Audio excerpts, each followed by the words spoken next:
Hello everyone and welcome to the Movie Fanatics. My name is Brannick. I like Star Wars, that's why I never talk about it.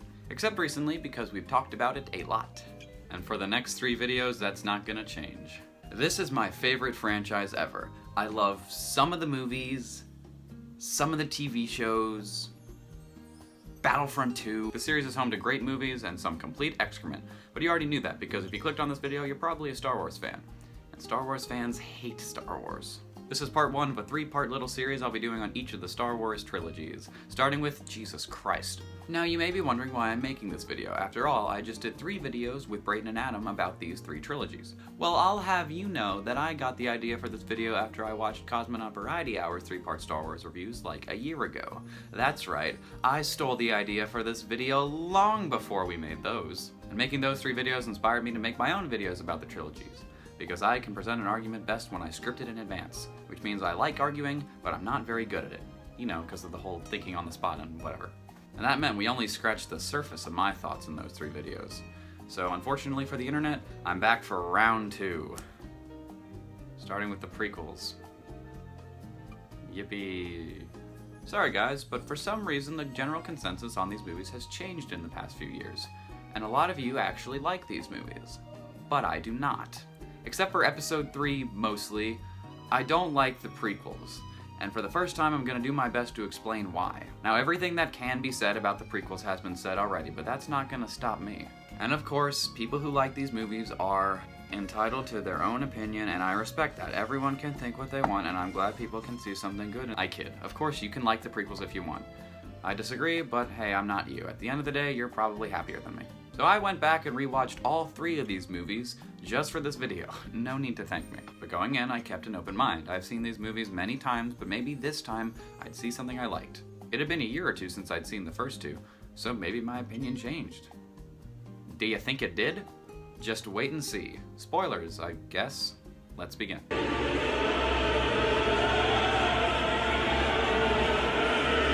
Save the worst for first. Whenever anyone asks me what my least favorite movie of all time is, I never know what to say because I don't really have a least favorite. And The Phantom Menace is never my answer to that question. But it always comes to mind. I've hated this movie since I first watched it when I was like 8 years old. Didn't even dislike episode 2 that much back then, but I've always hated The Phantom Menace. If I had to describe this movie in one word, I would call it lifeless. And that describes everything, from the characters, to the acting, to the dialogue, to the emotion. This movie is so devoid of any and all energy that it's legitimately hard to sit through. Now, I don't know how many of you have noticed this, but I don't normally criticize a movie for being boring. And that's just because I don't think it's very fair. Sometimes it is, but I don't know, I just don't really like to use that as an argument. It's also because boring does not equal bad in my mind. A slower paced movie that still has interesting ideas and concepts going on is not boring. And certainly not bad. 2001: A Space Odyssey is the most boring film I have ever seen in my life, but I still consider it one of the greatest movies ever made. So I prefer to use the term lifeless when referring to The Phantom Menace. Don't get me wrong, the factors that make it lifeless do lead to it being very boring, and not in a good way. For starters, The Phantom Menace does not have characters. It has people who are in the movie. And these people aren't characters because they don't have characterization. I mean it. None of the characters in this movie have character traits. They're all flat and boring. The characters in the OT and even the later 2 prequels have character traits. Just look at Han Solo. He's brash and cocky, he's overconfident but kind of smooth, and he doesn't really know what he's in for while still taking charge in the situation. Alright, pretty good. Now look at Qui-Gon Jinn. What are his character traits? He's stoic and wise. Padme Amidala? She's stoic and naive. Obi-Wan Kenobi? He's stoic and... The characters don't have compelling traits, and they're not unique or interesting at all, and they have no chemistry with each other or any charisma. Obi-Wan and Qui-Gon are supposed to be tight, they're supposed to be master and apprentice, but in this movie they don't even really act like they're friends. We're told that they're friends, but the characters don't act like it, so it's not convincing. And because we, the audience, don't connect with these characters, and the characters don't connect with each other, there's little emotion throughout the story. In fact, the only main character who has character traits is Jar Jar Binks. He's an actual character. He's an awful character, but he has character traits. No one else is a character. What, Watto? Yoda? Sebulba? Yeah, okay. How are we supposed to connect with the story when we can't even connect with the characters in it? The ones who go through the story. And the actors are not helping this at all. There are some really talented actors in this movie. Liam Neeson, Ian McDiarmid, Ewan McGregor, Natalie Portman, and they all suck. They all have this bland, monotone voice throughout the entire movie. There's nothing to latch onto, and it's all the same. There's no charisma. I ask you to help us. No, I beg you to help us. That's not the fault of the actors, though. Like I said, all these people are talented. It's just that they probably weren't directed properly, and they had some truly awful dialogue to say. The dialogue in this movie is bad. All the characters talk exactly the same, and it's all just kind of weird. They all speak in this overly verbose, unnatural way. It feels scripted, which is never a good thing. It's unnecessary to have the characters speak in this manner, and it just takes you out of the movie. It's either they talk like weird, wordy robots, or you literally can't understand what they're saying. Excuse me, but the most safest place would be Gonga City. What? The actors, characters, and dialogue all go hand in hand, and they're all fundamental flaws with this movie. And there's no central protagonist for the audience to follow, which is something that you kinda need, and we don't have it here. It's not Qui-Gon, it's not Obi-Wan, it's certainly not Anakin. It's not Watto. Now you can have an ensemble of characters like A New Hope had. A New Hope had a bunch of different characters to follow, but we still focused on Luke as the central protagonist. The protagonist in this movie should be Anakin. This whole trilogy exists to show us his fall to the dark side. But in the first movie, he's just a child, and he really isn't that central to the story. He impacts it very little. His story of the pod race and beginning his Jedi training kind of feels like an afterthought, because the focus is on the trade politics. And this leads to this movie being very inconsequential in the grand scheme of things. You could jump into Attack the Clones without having seen this movie, and it really wouldn't matter that much. This is Anakin's stupid story, and he really isn't even that important for the first part of it. Like, the pod race is pretty insignificant to the main plot of the movie. The only thing he does to impact the main plot is blow up the donut at the end. And the plot itself, whew! I've seen this movie many times, but on my rewatch I tried to really pay attention to the plot for the first time, and I was confused. After years of watching this movie, the plot still confused me. And not because it's convoluted, it is, but it's because it's not presented well and it doesn't make any sense. So the Trade Federation is blockading trade to the planet of Naboo. Why? Because Palpatine told them to. Why? Because Palpatine wants to be Chancellor. So he creates this crisis so the Senate will lose faith in Chancellor Valorum and impeach him, I guess. As a side note, I had to pause the movie and think about that because it's presented in such a vague way. But wait, Palpatine also wants Amidala to sign a treaty making the whole thing legal. What? What? If Naboo agrees to the blockade and invasion, then there's no crisis and the Senate would have no reason to impeach Valorum. They wouldn't do the vote of no confidence and then Palpatine wouldn't be Chancellor. So why do you want her to sign the treaty? It feels like George really wanted the characters to go to Tatooine to discover Anakin, but that would basically write them out of the whole trade story. So he thought, well, we need to keep the tension up. If they went to Tatooine, the Trade Federation wouldn't care about Amidala anymore, so they'd need her to sign a treaty. Yeah, I'll do that, even if it contradicts Palpatine's plan. I usually forgive little minor plot holes in a movie, but seriously, if it's this easy to poke holes in your plot, then maybe there's an issue. Well, the movie doesn't have a good plot, or good characters, or good dialogue, or good acting, but maybe it has a good villain. There also really isn't a main villain in this movie. There's Palpatine, there's the Trade Federation, there's Watto, but we'll pretend the main villain is the one in the final confrontation. Darth Maul, what a stupid character. Oh, shut up, let me explain. Darth Maul is one of my favorite Star Wars characters, once they made him a character. He receives some of the best writing in the whole saga in the Clone Wars and Rebels. However, in this movie, he's awful. He is so underutilized. He doesn't say anything, he doesn't do anything, and then at the end he does some ninja flips and then he dies. Or so it would seem. Now, let's break down why he doesn't work by comparing him to another Star Wars villain with minimal screen time, named Darth Vader. Vader has shockingly little screen time in the OT. Across all three movies, he's on screen for just a little bit over half an hour. But let's look at Vader in A New Hope, where he's featured the least. He has about the same amount of screen time as Maul does in this movie. So they have something in common. So how come Vader is the greatest villain in cinematic history, and Maul isn't? Vader works because the movie establishes intrigue around the character and a connection between him and our main heroes. We're not told very much about him, but we're told enough to get us interested immediately. We're told that he was Obi-Wan's apprentice who turned to the dark side and murdered Luke's father.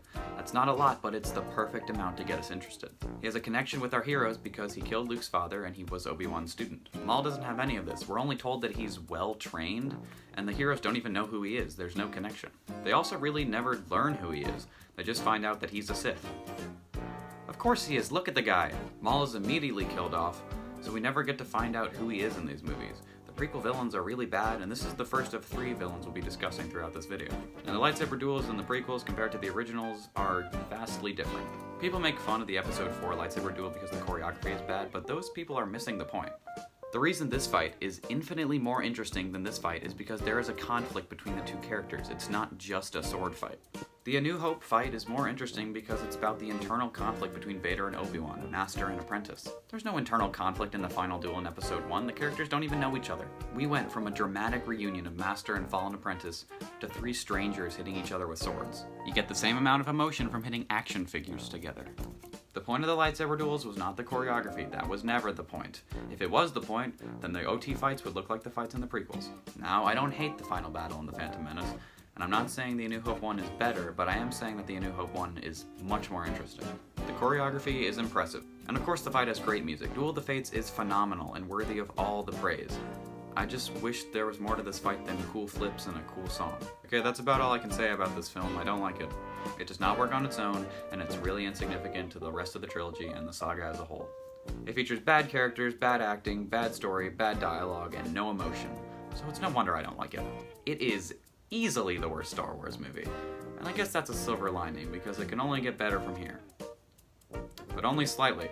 I hate you, The Phantom Menace. You'll always be my favorite little punching bag. 2 out of 10. No! Oh god, there's more. Alright, I gotta be honest. Watching this, I hated it like I always did. But I used to kind of think that episodes 1 and 2 were about the same in quality. I still dislike The Phantom Menace more, but I used to consider these 2 pretty much equally bad. But after watching Attack of the Clones after The Phantom Menace, gotta admit, there was slight improvement. But I put major emphasis on slight because this movie is still horrible, even if it is a little bit better than episode 1. For starters, this movie does fix one of my main issues with the last one. It has a main character. Anakin Skywalker is our central protagonist for this movie. Good, that's how it should have been for the entire trilogy. We follow Anakin as the main character, and this makes sense because this is his trilogy, it's his origin story. And the characters actually have character traits in this movie. This is looking great so far. They gave Obi-Wan traits, and Anakin traits, and Padme traits. Glad Jar Jar isn't the only one anymore. While we're on the subject, the fact that Jar Jar is given a prominent role in the Senate as a representative for Naboo is completely ridiculous and completely hilarious. Moving on. So the characters have traits, and they actually have chemistry with each other. Obi-Wan and Anakin have a semi-enjoyable dynamic in this movie, and there are some cute moments. Besides, your senses aren't that attuned to my young apprentice. And yours are? Possibly. However, sometimes the character traits aren't consistent. Sometimes the movie has characters behave out of character when it's convenient, and it kind of ruins the fact that the characters have traits at all. The best example of this is when Obi-Wan jumps out the window to grab the little droid. Obi-Wan is supposed to be the wise master who acts after some contemplation. He's more reasonable and rational, and he knows when patience is key. Anakin is headstrong and reckless, and he often acts without thinking. So it should be the other way around. Anakin should jump out the window, and Obi-Wan should go grab a speeder, which is the more rational route. Whatever, I guess, because every time you think about how what you're seeing is actually kind of stupid, the movie shows you 10 more stupid things to distract you. They follow the assassin, and Anakin says that the assassin is a shapeshifter. But it doesn't matter because she never uses the fact that she's a shapeshifter to her advantage. So it didn't need to be in the movie. And Obi-Wan has a line in this scene that I hate. This weapon is your life. No, it isn't. Windu just said that you Jedi aren't soldiers. The lightsaber isn't your life, the Force is. What are you talking about? See what I mean? Those are kind of nitpicky, but this movie has so many rapid-fire dumb things that just kind of add up after a while. The thing about episode 2 is that it's kind of hard to find a starting point because the whole movie is just a big mess. I guess we'll start with the central plot because it all revolves around another dumb Palpatine scheme.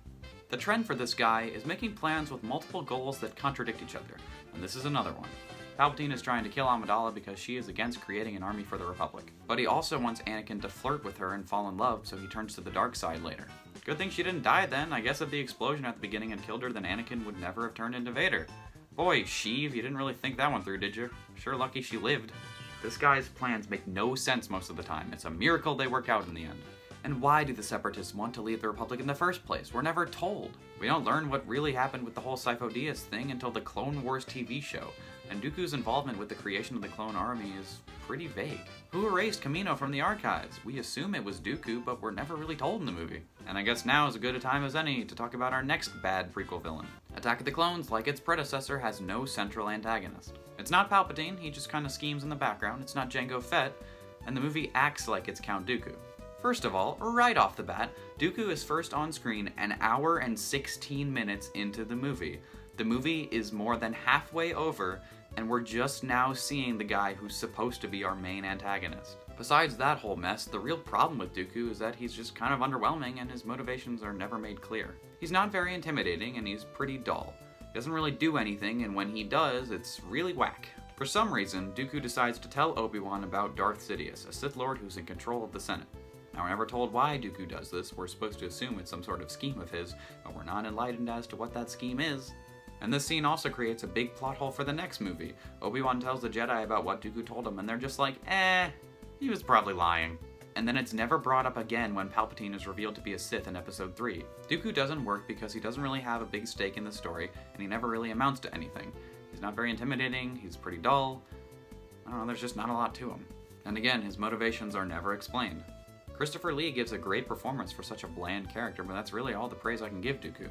There was a lot of missed potential there. Like I said earlier, the thing about this movie is that there's a bunch of small things that you can just poke at, and then they pile up and just make the movie worse. Why is this guy the only person who can tell Obi-Wan where the saber dart came from? The super obvious reason that Kamino wasn't in the archives is revealed to the main characters by a literal child. For some reason, no one thought that maybe it just got erased.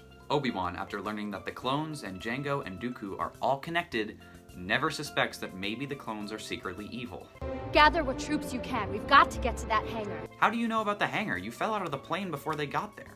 You have interfered with our affairs for the last time. This is the first time he's interfered with your affairs. The CGI effects have aged pretty well, but the soulless CGI environments are dull and uninteresting.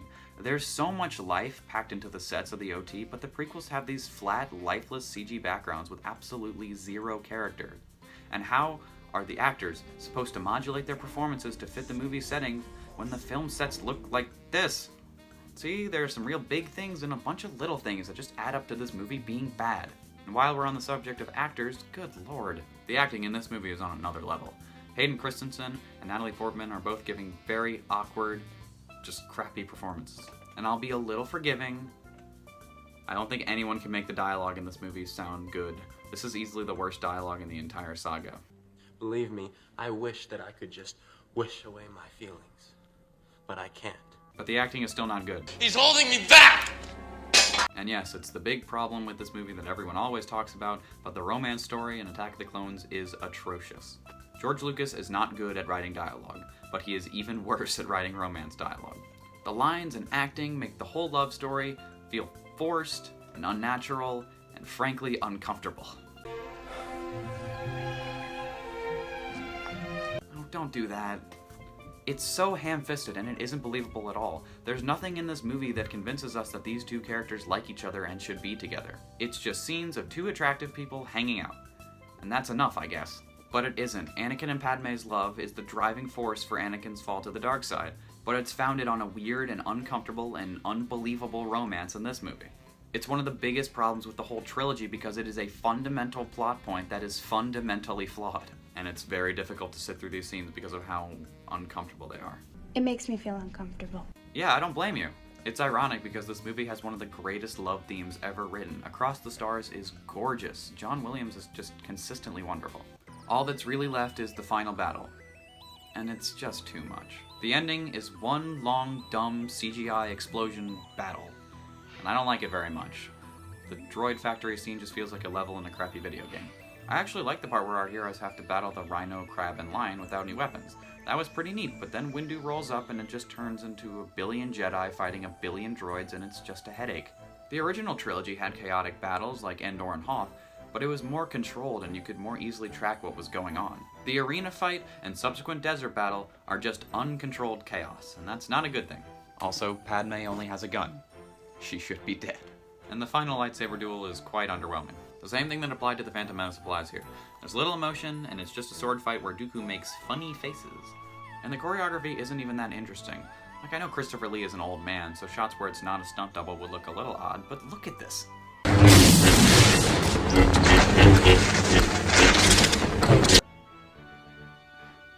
But then Yoda waltzes in and fights Dooku with a lightsaber. Why does Yoda use a lightsaber? It seems out of character because Yoda should kind of be beyond that. His ally is the Force, and a powerful ally it is, so why does he need a little glow stick? Remember in Empire when Yoda says this? A Jedi uses the Force for knowledge and defense, never for attack. Well, Yoda just attacks in this movie. Concentrate all your fire on the nearest starship. The movie ends with the Grand Army of the Republic shipping out. Yay, the Clone Wars begin. They'll make a show out of it. So Attack of the Clones is not a good movie, and it never has been. I can't get behind people who say this is the worst Star Wars film, though, because it's not. The Phantom Menace is clearly worse. But this is the second worst. It has bad acting, horrendous dialogue, and a stupid, convoluted, dumb plot. Basically all the problems of its predecessor. The good news is that this is the last bad Star Wars movie for a good while. And I guess that means it technically only goes up from here. But this movie is hot garbage. Search your feelings, you know it's true. 3 out of 10.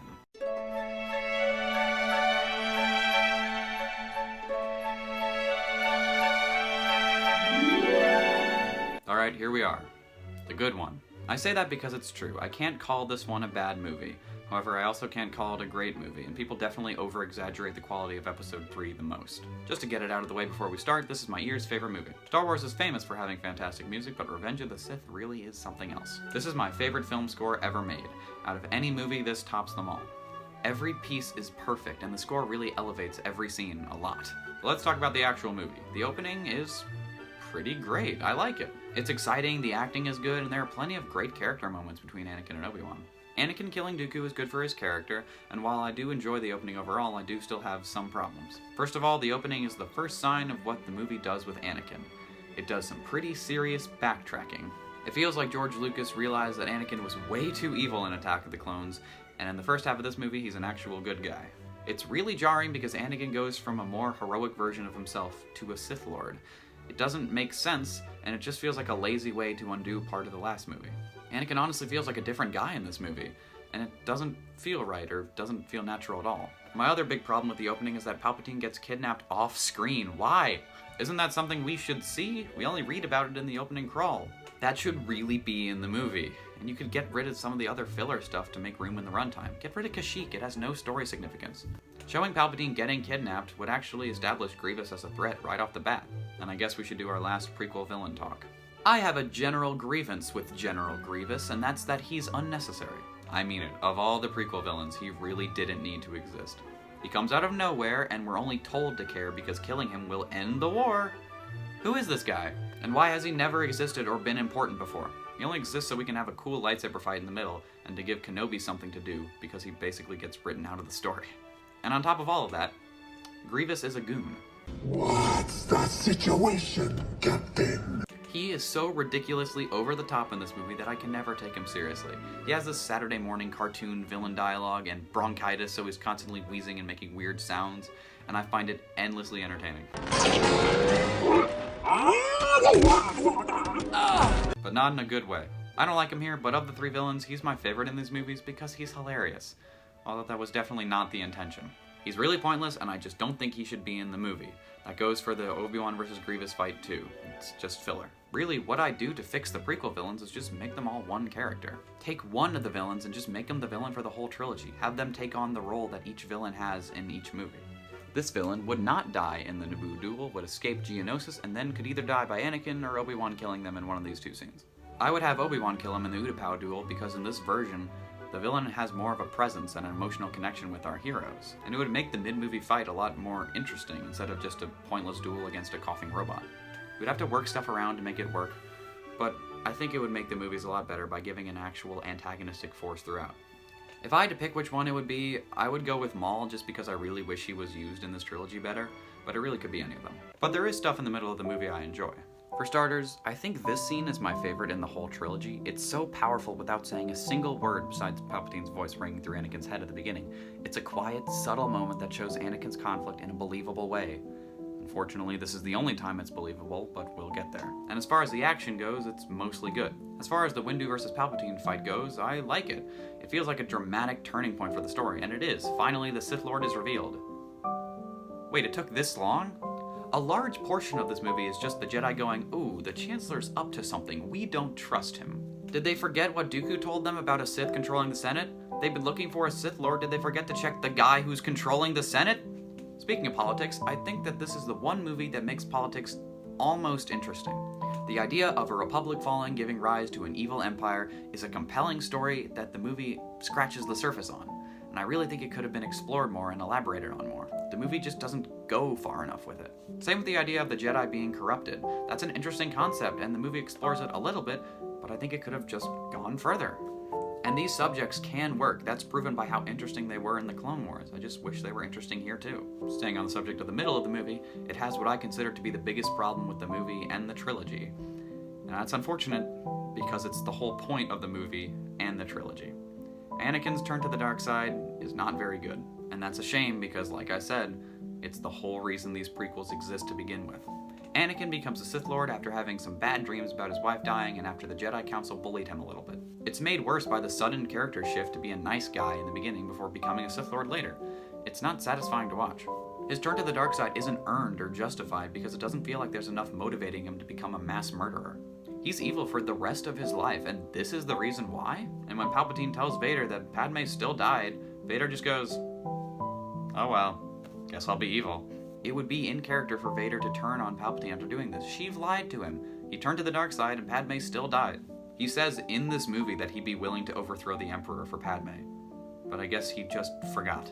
It's a fall to the dark side based on insufficient motivation, and it's not satisfying to watch because of it. With that being said, the rest of the movie is pretty good. Anakin's becoming Vader is pretty messy, but once he does turn to the dark side, the movie does get better.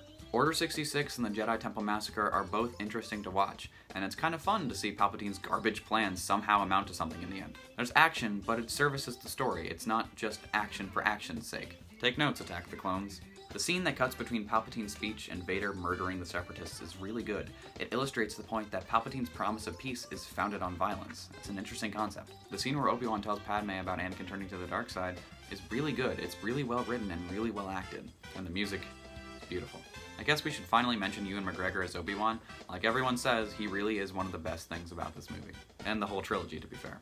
As a young lad, I always loved old Ben Kenobi, but the prequels really elevated him to being one of my favorite Star Wars characters. He's poorly written and kind of poorly acted in Episode 1, but in 2 and 3 especially, Ewan really shines, and he gives a great performance. And like I said, his performance in Episode 1 wasn't really his fault. As far as the other actors go, I just don't think Natalie Portman is really that great in any of these movies, but she's definitely at her best in Revenge of the Sith, and there are some scenes where she does shine, notably the I'm So Sorry scene and her last dialogue with Anakin on Mustafar. Ian McDiarmid gives 110% as the Emperor. He's great in this movie. And Hayden probably got some acting lessons between Episodes 2 and 3, and I actually do like him in this one. Most of the problems with his acting still come from the bad dialogue. Don't make me kill you. Yep, this is still a prequel, which means the dialogue is still not good. That hasn't changed, unfortunately. Most of the lines are clunky and unnatural, and some of them just don't make sense. Only a Sith deals in absolutes. That's an absolute, you dolt. But despite this, Revenge of the Sith feels like a grand finale. It's dramatic and climactic, and you get this sense of excitement from seeing this pivotal moment in the Star Wars timeline. And it all converges in one big final battle between Anakin and Obi-Wan on Mustafar, and also Yoda versus Sheev. We'll start with the second one, because I keep going back and forth on whether or not I like this fight. Because I still don't think Yoda should use a lightsaber, and I also don't think Palpatine should for similar reasons. In my mind, both of these characters are just beyond that sort of thing. They should both put their faith in their respective sides of the Force. In the other prequel video, I had this to say. And then, there's not a whole lot between Yoda and Palpatine, but I just like how experimental that fight gets. And I don't think I stand by that as much anymore. Once the lightsabers go away, it just becomes a battle of lightning and throwing centipods at each other. That's fine, but my issue is that this fight could have been more. The concept of a fight between these two characters reminds me of the ending duel of the Order of the Phoenix. Dumbledore and Voldemort are the most skilled wizards at good magic and evil magic, respectively, and this fight gets experimental and shows both characters' mastery of their craft. I think something similar could have been done here. Show us creative ways that these characters can use the Force. I don't know, it's not a huge deal, I just think this fight could have been more, you know what I mean? As far as the Mustafar duel goes, I like it. It has the best of both worlds. It's founded on an internal emotional conflict, and it has some incredible choreography. Mostly. It's a great duel. But I think it's just a little too long. I get it's the epic conclusion and whatnot, but having the fight be this long kind of backfires in a way. The feeling of excitement kind of wears off to a certain extent because the fight is so drawn out, and at some points it's just a little ridiculous.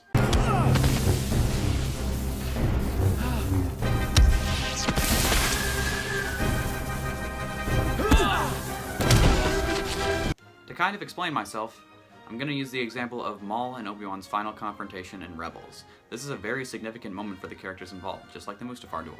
After they briefly chat, they clash blades one last time, and I can actually put the whole fight in this video.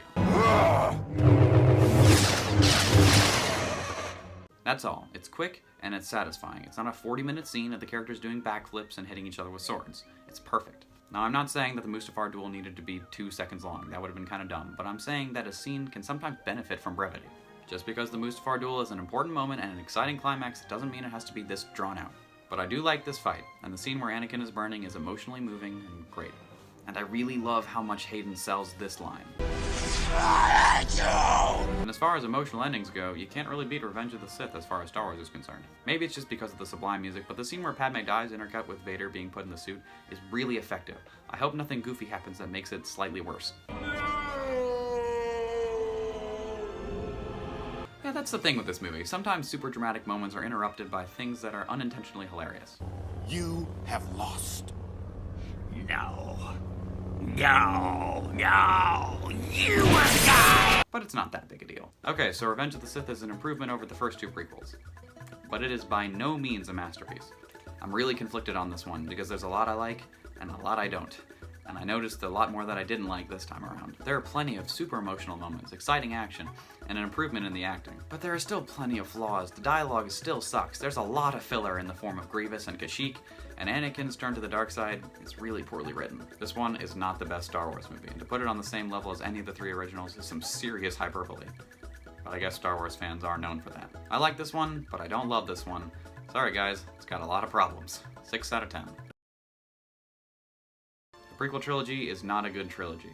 I have a slightly positive opinion on one of them and an overwhelmingly negative opinion on 2 of them. A good thing that I can say about it, besides praising the music, is that it feels the most planned out of any of the 3 trilogies. The sequels are notorious for their lack of planning, and even the beloved OT has some stuff that you can tell was not planned from the beginning. But despite being a planned trilogy, it is a poorly executed trilogy. The flaws are really the same across all of them. Poor writing decisions, bad dialogue, etc. You just heard me rant about all this for the whole video. You know the flaws. It sucks because this is such a compelling story. The story of Anakin's fall from grace is really interesting and I just wish it had been done better. Other pieces of Star Wars media have shown that you can take these characters and this time period and make something exceptional. I'm talking about the Clone Wars. That show shows that this trilogy could have been great had it been handled better. Sadly, the show was so good that I believe it tricked people into thinking that the prequels are better than they actually are.